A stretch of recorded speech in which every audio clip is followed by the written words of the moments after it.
লালমনিরহাট সদর উপজেলার মাঝাপাড়া এলাকায় গেন্দালাটারি গ্রামে শত বছরের ঐতিহ্যবাহী চড়ক পূজা ও মেলা উদযাপিত হয়েছে। সোমবার 14 এপ্রিল বাংলা বছরের শেষ দিন চৈত্র মাসের 31 তারিখে এই এলাকায় চড়ক উৎসব শুরু হয়। হিন্দু ধর্মীয় পঞ্জিকা অনুসারে বাংলা বছরের শেষ দিন চৈত্র সংক্রান্তি উপলক্ষে বিভিন্ন স্থানে চড়ক উৎসব ও মেলার আয়োজন করা হয়েছে। লালমনিরহাটে আয়োজিত এই মেলা ও পূজা দেখতে জেলার বিভিন্ন উপজেলা ও আশেপাশের জেলার শিশুসহ বিভিন্ন বয়সের নারী পুরুষের উপচে পড়া ভিড় লক্ষ্য করা গেছে।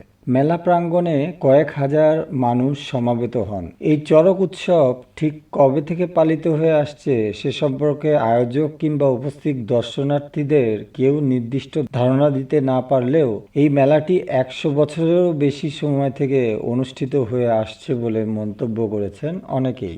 যদিও চড়ক পূজা হিন্দু সম্প্রদায়ের একটি ধর্মীয় অনুষ্ঠান, তবুও বিভিন্ন ধর্মের দর্শনার্থীরা এই উৎসবে অংশগ্রহণ করেন, যা সাম্প্রদায়িক সম্প্রীতির একটি উৎকৃষ্ট উদাহরণ। এই উৎসবের সবথেকে আকর্ষণীয় দিক হলো এখানে জীবনের ঝুঁকি নিয়ে বর্ষা খেলা প্রদর্শন করা হয়। উল্লেখ্য, চড়ক উৎসবের সময় হিন্দু ধর্মাবলম্বীরা শিব ও কালীর পূজা করে থাকেন।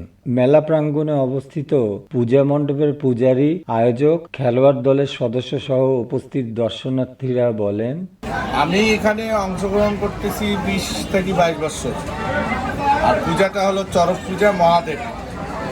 আর এই পূজায় বিভিন্ন ধরনের খেলা হয়। মেইন খেলাটা হলো চড়ক খেলা এবং এটা প্রতি বছরে হয়। এখানকার বহু দূর দূরান্ত থেকে লোক আসে এই মেলাটা দেখার জন্য এবং এই চড়ক ঘুরে দেখার জন্য। এটাই এখানকার আর কি চড়কের বৈশিষ্ট্য। আপনার নামটা কি? আমার নাম ব্রজগোপাল আচার্য, পুরোহিত। আমাদের এই আজকে যে চড়কের মেলা অনেক ঐতিহ্য মেলা। আমরা আমাদের জন্মের আগ থেকে মেলা, আমার বাপ ঠাকুরদার আমলের এই মেলা যথারীতিভাবে এই মেলা চলে আসতেছে। ব্যাপক লোক হয়। আমাদের একটা আকর্ষণীয় এই মেলায় একটা আকর্ষণীয় খেলা হয়, সেটা হলো বর্ষা খেলা। এটা হলো মূল আকর্ষণ। আমাদের এই বর্ষা খেলা কিছুক্ষণের মধ্যেই বর্ষা খেলা শুরু হবে। আর আজকের তিথিটা হলো সংক্রান্তি, যে আমাদের যে সনাতন ধর্মের যে আজকে সংক্রান্তি তিথিতে এই বর্ষা খেলাটা হয়। আর কি কি খেলা হয় এখানে?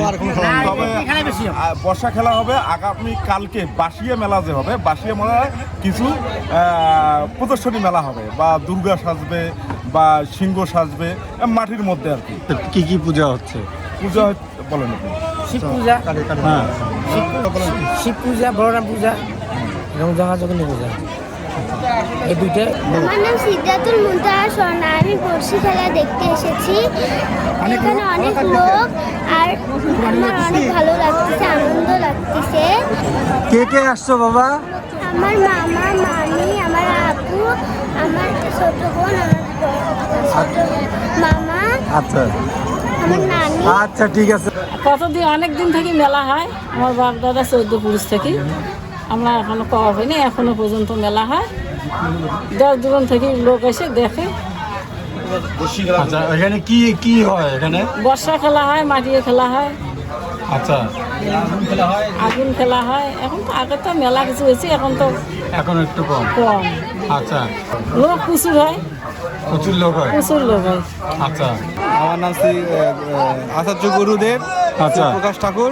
আচ্ছা, আমি একজন বৈদিক, বাগদিক ও তান্ত্রিক সাধক। আচ্ছা, আমি খেলার মন্ত্র চালন দিই।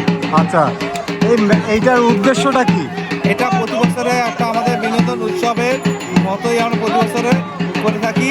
প্রতি বছর মতন এবারও হচ্ছে এবং সুন্দরভাবে পরিবেশটা সুশৃঙ্খলা বজায় ভক্তরা রাখছেন এবং সুন্দর যাবে এবং অবশ্যই খেলাটা সুন্দর হবে। আপনারা অবশ্যই অংশগ্রহণ করবেন, আপনারা দেখবেন এবং আমরা আশাবাদী যে অবশ্যই আপনারা সহযোগিতা এবং উৎসাহ দিয়ে আমাদেরকে এই কর্মটা করতে সাহায্য করবেন। মিথ বা কোনো বিশ্বাস বা কোনো কিছু আছে কিনা ধর্মীয়? জি, ধর্মীয় অনুভূতি এখানে আছে। একটু বলবেন। বিশ্বাস তো আমাদের কাছে দুই প্রকার, হ্যাঁ। একটা অন্ধবিশ্বাস আর আত্মবিশ্বাস। যে যাচাই বাছাই করে যেটা বিশ্বাস করে সেটা আত্মবিশ্বাস। এখানে যেটা আছে সেটা হচ্ছে একমাত্র মনে করেন যেটা বলা হয় একটা জাগতিক, একটা হচ্ছে পারমাত্মিক, মানে আধ্যাত্মিকতা। এখানে আধ্যাত্মিকতা আর বিশ্বাসের উপরে ভিত্তি করে এই কাজটা হয়ে থাকে, এই কর্মটা হয়ে থাকে। এখানে চালন, মারণ, উচ্চারণ, বিধন, বান, শান এবং কর্ম যেই চরক খেলা বলে হয় এখানে। আবার অনেকে বলে যে বসি পিঠ করা খেলা। দাদা ভালো আছেন? হ্যাঁ, ভগবান কোথা থেকে আসছেন? ফোরের টাকার থেকে। হ্যাঁ, ফোরের টাকা। ফকিরের থেকে। আচ্ছা, এটা কি মেলা দাদা? এটা স্বর্গের মারা হয়। চরকের মেলা? হ্যাঁ, কতদিন ধরে হচ্ছে এটা? এটা সেই আমার বুঝে রাখতেই, আমার যখন জন্ম হয়নি তখন তার আগ থেকেই চলছে। আপনি কি প্রতি বছর এখানে আসেন? রাশি ভাই আমার বাড়ি হলো সাপারহাট। আমার নাম হলো ফরিদুল। আমি সাপারহাটে খেলা দেখার জন্য আসছি। এই খেলা প্রতি বছর আমি দেখি। চড়ক খেলা, চড়ক হলো বসি পিড়ির মধ্যে ফড়াইয়া ঘুরে নিয়ে দেখায়। প্রতি বছর আসি, এই ভালো লাগে দেখে তো খেলা দেখেছি। আমাদের বাড়ি হলো গোলারহাট, কালীগঞ্জ থানা, গোড়ল ইউনিয়ন। আমাদের নাম উকিল, আর এর নাম হলো লেবু কান্তরা। এই আমরা মনে করি বর্ষাটা মানে পিঠে কাটা লাগে দিয়ে বর্ষা মানে ঘোরানো হয়, এটাই দেখে। কত বছর ধরে দেখেন আপনারা? 35 বছর। এইটাকে ঘিরে কি আপনাদের কোনো বিশ্বাস বা অনুভূতি আছে? অবশ্যই। একটু বলবেন। এটা আমরা যে আমাদের জন্ম, যে যিনি এই সৃষ্টি করি এই পৃথিবীর পাঠায়, ওই সৃষ্টির থেকেই আমরা এর পূজা করি। এবং ওই সৃষ্টির কারণেই যদি কারো সন্তানাদি না থাকে এই বংশের, মানে এই মারিয়ার বংশের, তারা কিন্তু এর বর নিয়ে আবার হয়তো ছেলে সন্তান বা মেয়ে সন্তান হয়। এটাই।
দৈনিক আজকের বাংলা .net